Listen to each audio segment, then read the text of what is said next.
I Dated a Bitch. From Beaverton, Chapter 1. The Dutch Girl. I was lying on my tiny cot in the 8-story hostel in Valencia, Spain, staring at the bottom of a slightly stained mattress on the top bunk. As I lay on the bottom bunk, sweaty and contemplating my place in the world, and where life was taking me, which was tough when you had been up all night drinking gin and tonic and doing coke. This trip to Valencia was supposed to be a journey of self-discovery, of adventure, after over 4 years of living under severe Marine Corps regulations. And yet here I found myself in an utter state of disrepair, alone and hungover as shit. I was 23 and the world was my oyster. If only we could inherently know at that age the credence of staying out of trouble. People shuffled around the 10-man bunked hostel room. The sun was rising, but I was not. Determined to catch up on years of sleep deprivation from the Corps. It was a dreadful combination that had melded me to the bed. Drugs, alcohol, lost hope, and direction. For not only was I winging this trip, but was on my plan B, backpack through Europe alone, plan after being rejected by a breathtaking and of course nutso Dutch girl who I had come back to Valencia for. After meeting during my last port visit I had a few months before separating from the Corps.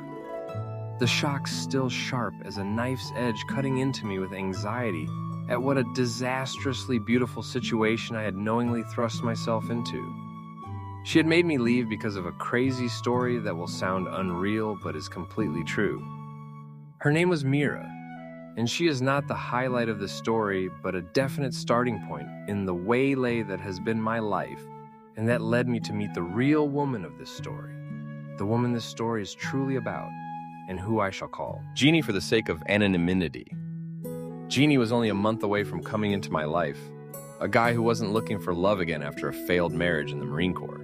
Yet another reason I was here, chasing my own tail, and trying to find my place on this big blue marble.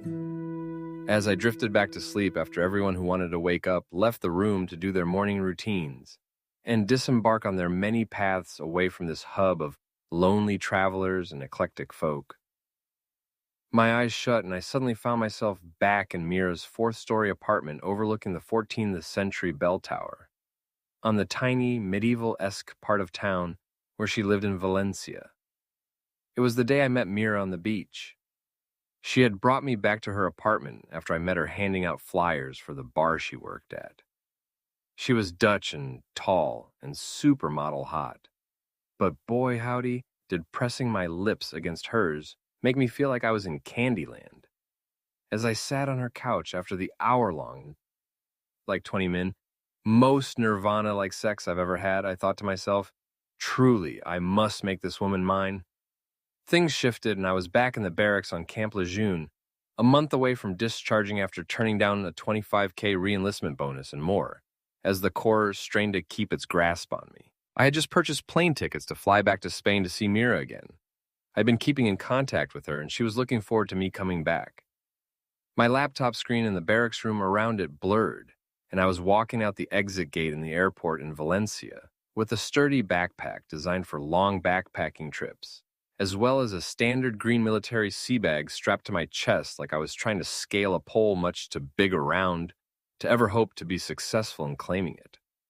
As I greeted Mira and readorned the hulking mass of gear I'd brought out of a ground perspective of always being ready for the worst-case scenario, I lumbered out of the airport with her. As I passed through the doors going outside, the air swirled, and I found myself coming up the stairs to her apartment. The last few days hadn't gone so well since I got there. For whatever reason, she didn't seem to want anything to do with me physically, as if our previous encounter and multiple sessions of lovemaking and months of talking didn't even happen. But she was letting me stay for a little while, whilst I figured out my next move. It was late, and I'd been out drinking with another girl who I had met out drinking on the town with after Mira's initial rejection. Her name was Lydia, and she was waiting patiently downstairs as I went up to Mira's apartment to change into some cleaner clothes after a night of sweaty dancing. As I entered Mira's apartment, I was suddenly staring at a white laminate floor smeared with crimson red blood everywhere. My first thought was, holy shit, what the fuck happened? Oh, Mira's dogs. The garbage bag I forgot to take out with the wine glass I had broken the day before, and set the bag by the door that night as I was leaving. Her 4 little demon-faced rat terrier pugs, or whatever they were, had cut their feet on the glass, and for all I knew had eaten it, and were well on their way to death possibly. Mira was not home, and so in a moment of desperation as my date waited downstairs, I grabbed the mop bucket and did my best to clean up what seemed like a gallon of dog blood covering the apartment floor. The dogs seemed all right and didn't have any signs of distress.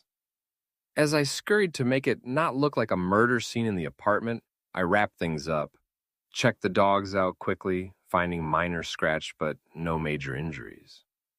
As I closed the door to her apartment and headed down the stairs, the disastrous moment I was anticipating happened all at once. Mira was coming up the winding staircase, and as we closed the gap, it all came pouring from my semi-intoxicated, exacerbated lips. I quickly told her about the garbage I left, and the wine glass and the cuts on the dog's paws and the blood.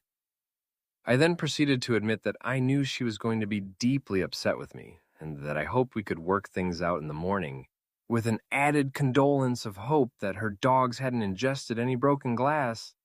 I left quickly down the stairs after Lydia had been waiting almost a half hour for me. I exited the front door of Mira's building, knowing that a disaster just unfolded and that I was putting it off like a ticking time bomb that I was so in shock about, that I was still processing how it could be real and how my stupidity could have led to such a crazy situation. Little did I know the shitstorm I was in for the next day. The hostel bedroom door suddenly slammed shut as I jerked awake. I briefly thought, only hell itself could wake me, and try it would have to after years of literally having no say about getting proper rest. As I drifted back off, I found myself walking back from Lydia's, my latest sortie of casual sex, and staying up all night humping like only a 20-year-old could.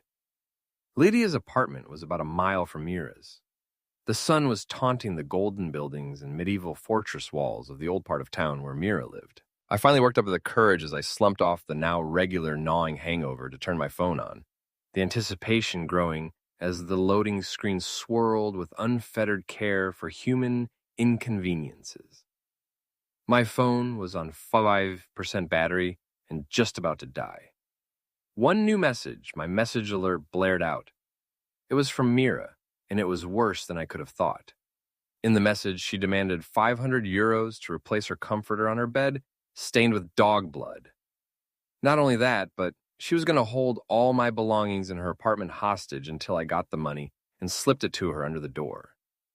Here I was, cold on the street of a foreign country with the cloths on my back, a phone about to die with no charger, and being blackmailed into forking out valuable travel funds. So what choice did I have? Not really any, I quickly realized. I found an ATM, shakily put my card into the machine, the tremens from the night enhancing every minute that seemed to creep by. A combination of pure shock at what happened, finally setting in fully now that the liquid courage from the night before had been processed out of my body. I got the money and hobbled towards her building, where I hoped she was waiting after replying to her with a fleeting message of defeat that simply said, "Okay." As I rang her buzzer, hoping she got the message before my phone died, she rang me in. Obviously, she had received my text, up the 3 flights of winding stairs to her apartment, each step getting heavier on the way. I knocked and then slipped the money under the door. After a couple minutes of waiting, she opens the door, my bag's by the door ready for me. She looks at me and says, "You're lucky I don't get the authorities involved." I look at her and say, "I know, I'm so sorry this happened." But even as I said the words, I felt them ring hollow. Like this wasn't my fault. My life just felt like such a series of built-up accidents and missteps that always seemed to bide up to a deluge. And I never had a strong enough dam to hold it all back. Preventable as it was, here I stood.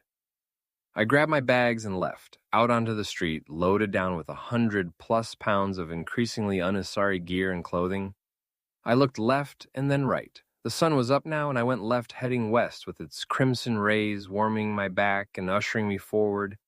the light casting some sense of an idea of direction. I had wanted adventure, wanted it so bad that when I finally found myself naked on its doorstep, I could not have known that it was enshrouded with the hollow echoes that calls the truly lonely adventurer into its grasp.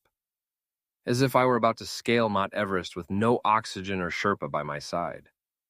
Truly alone for the first time in my adult life. No marine buddies, no family, no girl, no cat. Just me and my bootstraps and the resounding echoes and reverberations that seemed to play pong in my lonely soul. Chapter 2, The Hostel.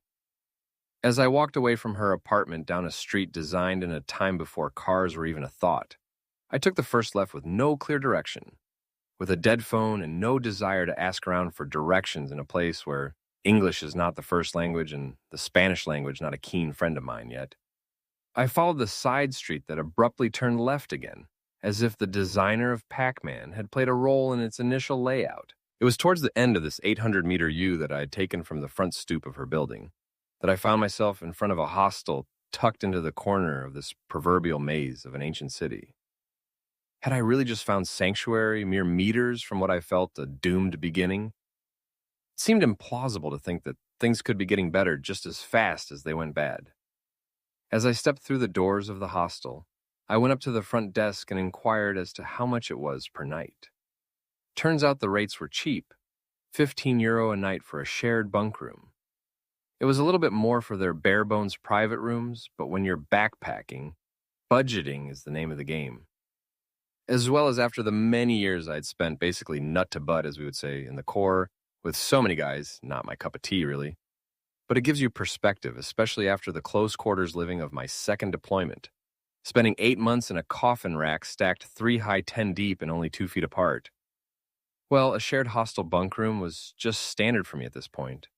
What was really getting me each day was the feeling of being free, of finally having agency over my life.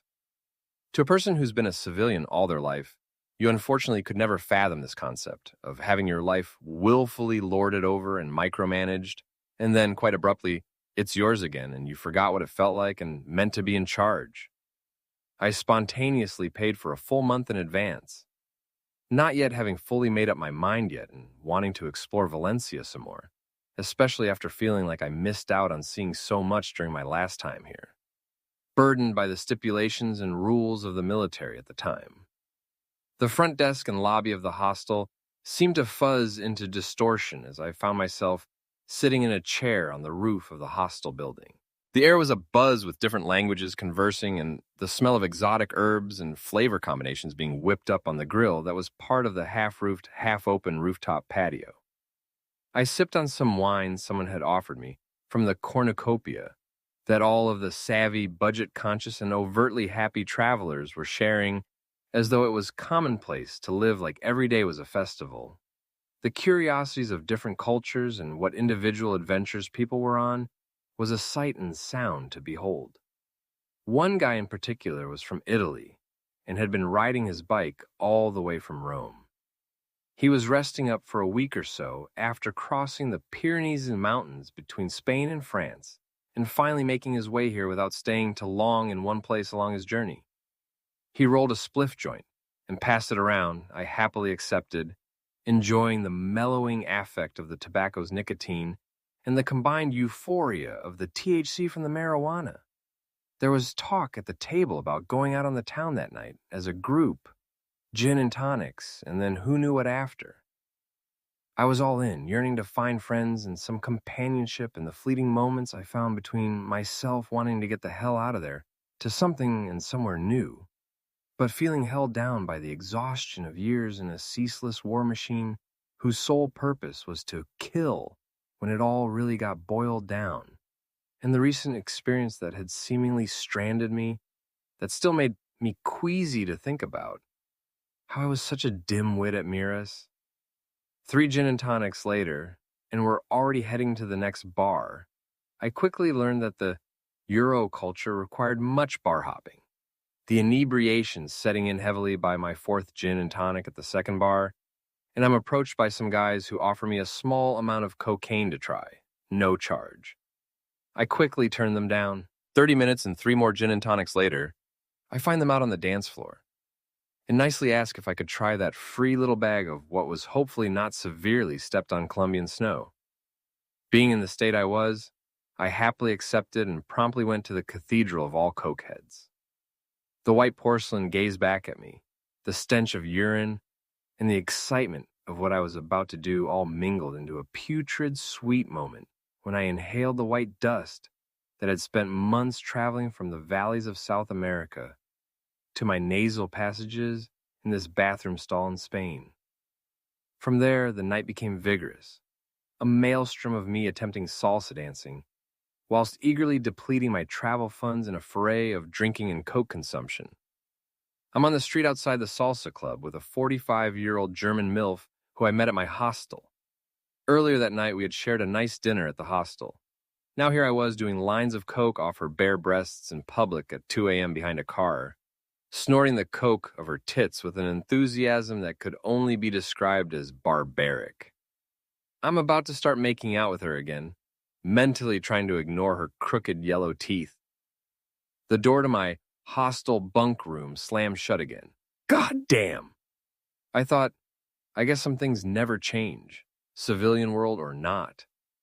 I look at the clock on my phone and see that it is almost morning, again. A full day in bed? I could believe it. As I fully came awake, it all started to come back to me. After tossing and turning for hours after I had initially gotten back from the club Sunday morning, as the sun was rising, I had stumbled into my hostel rack, tossing and turning with exhaustion and the not-so-fully worn-off effects of the cocaine, as well as the ensuing sickness of the alcohol. The effects of the cocaine had held back bravely for most of the night. I had passed most of the day in a sweaty, mournful state. It was after jerking from my restless fit and locating my water jug and drinking almost a full gallon of water before all of Sunday night's party favors had fully begun to wear off.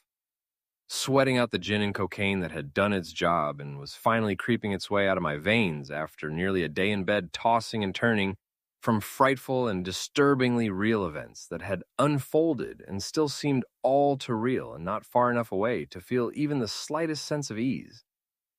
I had slept another 12 hours or so, and now it was Monday morning. As I set the now empty jug on the floor, I felt as if I were in a slimy cocoon that was far too small and dirty for comfort. Chapter 3. El Antro, I gathered myself and felt my equilibrium readjust as I sat up after being horizontal for nearly 24 hours. Even in my rest, it seemed like my mistakes and bad life choices wouldn't allow me a modicum of peace. As I sat on the edge of my bunk, rubbing my face, I tried to decide what to do today. Money was low and beer was cheap, so decidedly that was my first stop. German breakfast, as they call it. With my Northern European genetics, it was just the ticket, some good old hair of the dog. As I stood up and decided that the local Aldi was my best bet, I also felt the pang of desire for some Mary Jane. I had spent years in the military drinking as my only escape, but here I was waking up forgetting that I was my own person again and that alcohol wasn't my only avenue for feeling good anymore. Marijuana was still illegal in Spain in 2015, except for private clubs that were basically private speakeasies, that you had to know someone who was a member to even hope of getting in.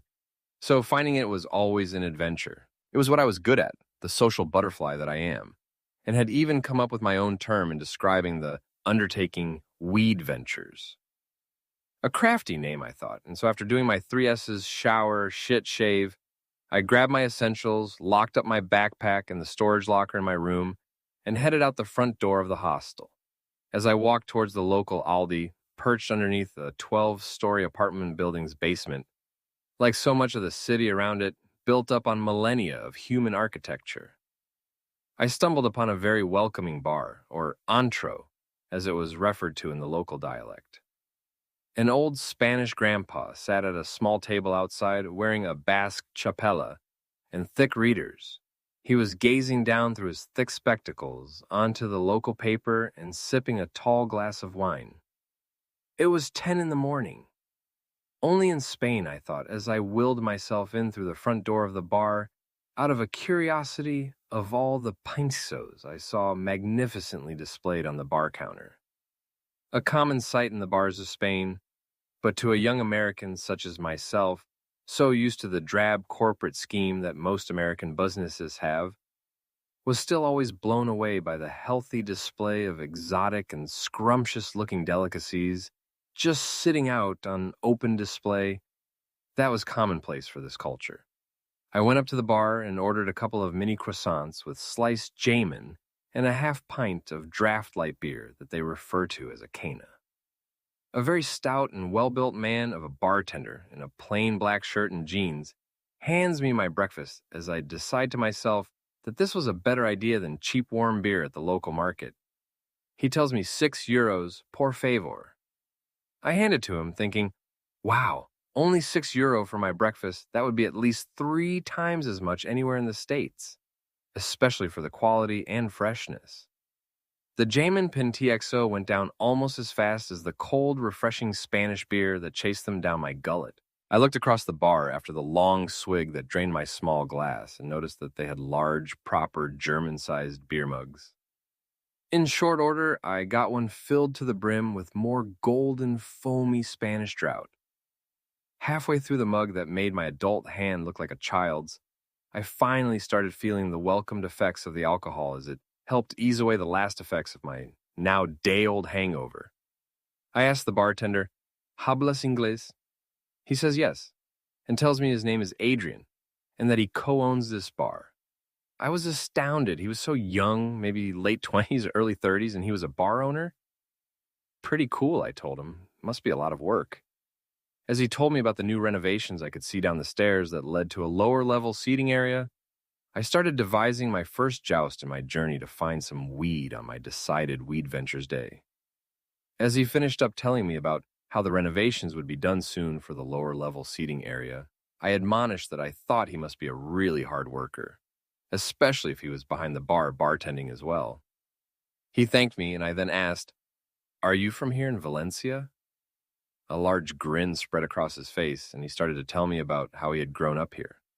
A proud Valencian, a common theme I would discover as I traveled around Spain, each region and its people deeply proud of their provincial culture and its individual different ancient heritages and traditions.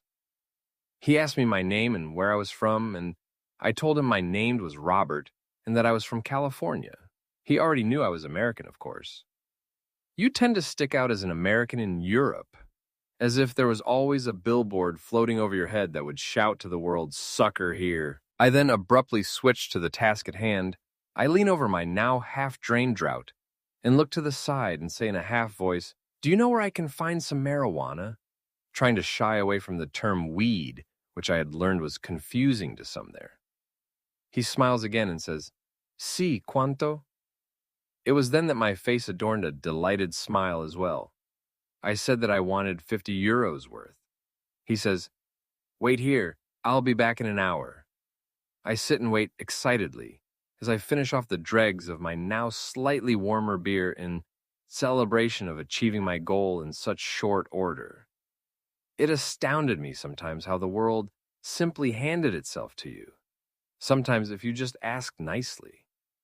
My now soily foam-laden mug sat on the bar, and just as Adrian left behind the bar, a minute later, a quite petite and bubbly Spanish woman in her 30s comes out and asks if I would like another. Not knowing how to say no to a pretty girl offering me beer, I say, "Sí, por favor." She pours the beer and brandishes it onto a coaster with a motion that she must have done 1,000,000 times before. It's still early, and besides the Spanish grandpa sitting serenely outside in his native environment, sipping a glass of Reserva unabandonedly, it's just me at the bar alone. The bubbly señorita having gone to the back to do more morning opening tasks I had assumed. The hour passed in a slow, beleaguering series of sips from my mug, and trying to embrace my increasingly unwelcome alcohol buzz that was festering on the surface of a hangover that would still not go away. Goddamn cocaine, I thought. The one drug that always got the best of me, and drained my serotonin and endorphins to a point where only mental fortitude from the military could keep the fake smile on my face that hid the sinking blackness I felt. I wanted some weed really bad at this point, watching the minutes creep by on the clock as I waited with all the patience of a child on Christmas morning wanting to tear into his presence. Finally, Adrian emerged from behind the bar and swiftly slides a translucent package glinting with green gold across the wooden bar surface to me. I quickly pocket it, and in return slide the 50 euro bill across the bar to him.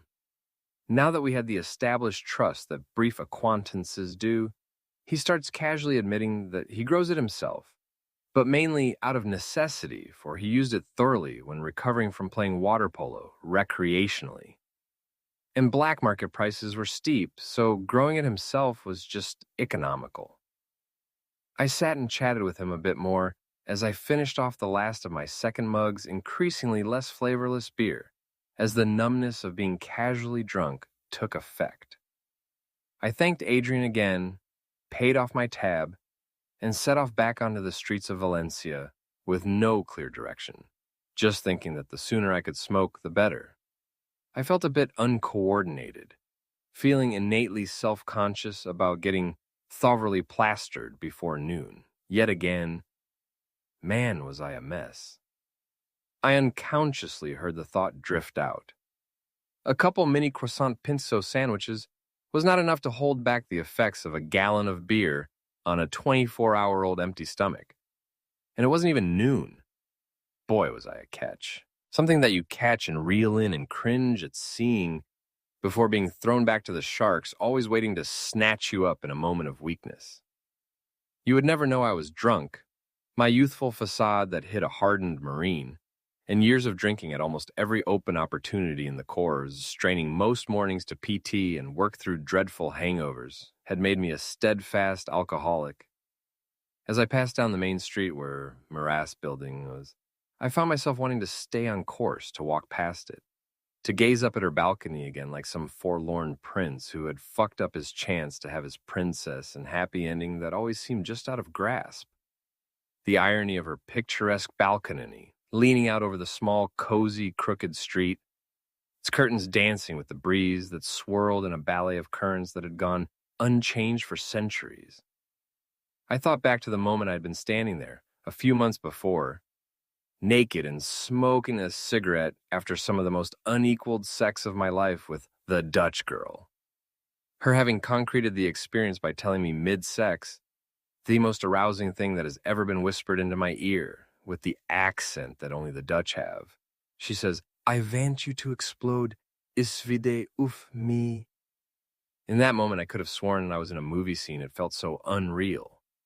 Now the balcony and its splendid direct view across the narrow street, and those curtains I had brushed against those months before, with its storytale breeze, as I had gazed across at the bell tower, with not a care in the world, was now all at a different angle. Now I was below it, feeling the sense of banishment that I was still novice to, in this, what I was finding out to be increasingly cruel world of being alone in a foreign country, winging it at every moment. I decided why the hell not. It was in the past now, and the past and my shame would not sideline me from taking the most direct and beautiful path through town that led to my next destination. A beautiful park that was nestled in a river aqueduct that wound through the center of Valencia. As I bravely strode forward, getting closer and closer to her building, wondering momentarily why I felt like a creeper, I finally passed directly below her balcony, taking a quick glance up. I realized right then that I should have listened to my gut and gone the other way. She was looking down at me, holding one of her rat dogs in her arms, gazing down at me in obvious shock, and says, "You're still here?" as she starts laughing and walked off her balcony back into her apartment. As if I were now some peasant pauper in the thoroughfare. The nerve of that bitch, I thought. But I had decided to come this way, so relish in my bad luck. At that moment I did. Not that far from the park now. Just had to make my way through the medieval fortress gate that led you out towards an intersection with the more modern city streets that ran parallel to the aqueduct park. across a crosswalk and down a curving path, and I found myself nestled in the greenery of the park that abounded with nature, in contrast to tan architecture that hugged it on both sides of the ancient and now repurposed canal. I pulled out my grinder and some rolling papers and got to work. Not long now. As I reached for the red clipper lighter in my pocket and brought it up to light my joint, I was astounded at the brief amount of time it took for my weed ventures to produce fruition. A few long draws later, and I couldn't be more happy with myself. I finished off the joint in short order and sat back amazed at how much better I felt all of a sudden. The dull ache from every part of my body easing away. A feeling of deep yearning for more rest that my body screamed to catch up on began to come upon me. It was amazing how hard you could push yourself as an early 20s something fresh out of the military. I was more or less convinced I felt like Superman back in those days. My eyelids weighed heavy as the warm breeze welcomed me into its arms. I pulled the bill of my hat down over my eyes, a customary method in the Corps, if you want some quick rest and a momentary visual aversion from the constant hell that tended to be a daily route of one's soul. Sleep, I could sleep. I was allowed to sleep. I dozed off, slumped against a tree. A nice tree, my last waking thought. Chapter 4, The Beach. I woke up in the shaded spot I had sat in under the nice tree with a well-worn root base from many other rest seekers before me. A nap, I thought. That would have been novice on a weekday in the Corps. I reached into my pocket for my phone and opened up my GPS. I wanted to get to the beach, but if I followed the winding canal park towards the beach, it would take much longer. Always one for adventure, I rolled up another joint, smoked half, and then put the rest away for later at the beach. No sense in smoking the whole thing and passing out again. The strain was clearly an indica. My route was plain and simple, looking down at the GPS. Cut out left about another mile down the park path and head in a straight line down a road that ran about 50 blocks to the beach. A little under 4 miles total, but nothing to me, I thought. As I started on my course, winding down the path for another mile before my exit from the park, I gazed across the huge sections of well-kept lawns the park boasted and witnessed countless people out on blankets simply laying out and enjoying the mellow, lightly cloudy sunlight that danced across them. A group of teenagers were in a circle kicking a soccer ball back and forth with the finesse of professionals. The ball staying midair for minutes as it bounded back and forth, not leaving the air once in the time it took me to walk by. After what I felt was about a mile, I glanced down at my GPS. Just needed to take a left. I found a ramp that curved slowly up a slight incline out of the park. Up the ramp, and then it was smooth sailing with no need to check my GPS again. It was a stair-right shot down this street to the beach now. I walked down my straight path, holding a gait that was leisurely and somewhat languid from my recent half a joint. I had made my way about 15 blocks now and noticed that the city and its building layout began to shift. The expensive stores and their wealthy customers was slowly replaced by more humble storefronts and less expensive cars parked outside. About halfway now, 25 or so more blocks to go, and I really started to see the neighborhoods around me changing. More bars on windows and less people out on the streets. I start to pass by a very small park tucked between the tall drab buildings. There's a group of children playing on the swings. They all stop at once when they saw me. Like a flock of small birds, they scattered, seemingly startled by my presence, which I didn't understand in the moment. How very out of the ordinary. In what I was discovering to be a very ghetto part of Valencia that I had unknowingly tramped into the very middle of.